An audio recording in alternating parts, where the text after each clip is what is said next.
Jagtial MLA Sanjay చేసిన వ్యాఖ్యలపై కాంగ్రెస్ నేత జీవన్ రెడ్డి ఘాటుగా స్పందించారు. ఎన్నడూ కాంగ్రెస్ జెండా మోయని వారు పార్టీ వ్యవహారాలపై మాట్లాడడం హాస్యాస్పదమని వ్యాఖ్యానించారు.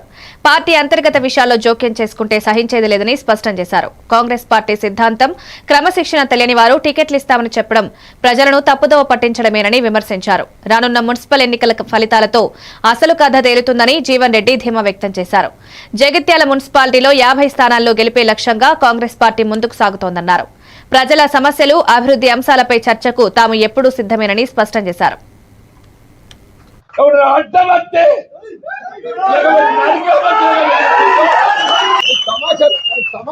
టికెట్లు పంచుకుంటానికి ఏదైతుందో ఇది నీ అయ్యే సొత్తు కాదు, అబ్బ సొత్తు కాదు, ఇది నీ అయ్యే సొత్తు కాదు, అబ్బ సొత్తు కాదు అంటున్నా నేను.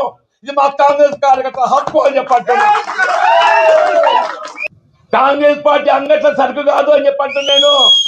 రేపు రాబోయే మున్సిపల్ ఎన్నికలు ఒక్కటి కాదు, 50 టార్గెట్ 50 అని చెప్పంటున్నా. ప్రభుత్వ విధానాలు వచ్చినాయి కాబట్టి నేను కాంగ్రెస్ పార్టీలో చూస్తాను.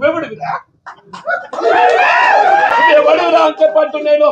కాంగ్రెస్ పార్టీ అంతర్గత వ్యవహారాలలో జోక్యం చేసుకుంటే మాత్రం సహించేది లేదు అని చెప్పంటున్నా. శ్రీరామచంద్ర ప్రభు ఏదైతుందో ధర్మానికి కట్టుబడి ఉన్న రావణాసుడి 10 తలలు నరికిండు.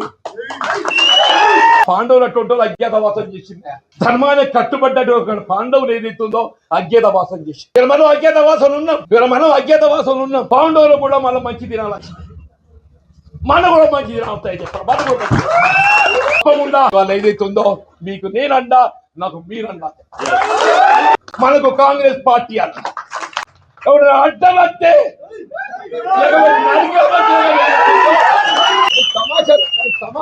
టికెట్లు పంచుకుంటానికి ఏదైతుందో ఇది నీ అయ్యే సొత్తు కాదు, అబ్బ సొత్తు కాదు, ఇది నీ అయ్యే సొత్తు కాదు, అబ్బ సొత్తు కాదు అంటున్నా నేను. ఇది మా కాంగ్రెస్ కార్యకర్త హక్కు అని చెప్పంటున్నా.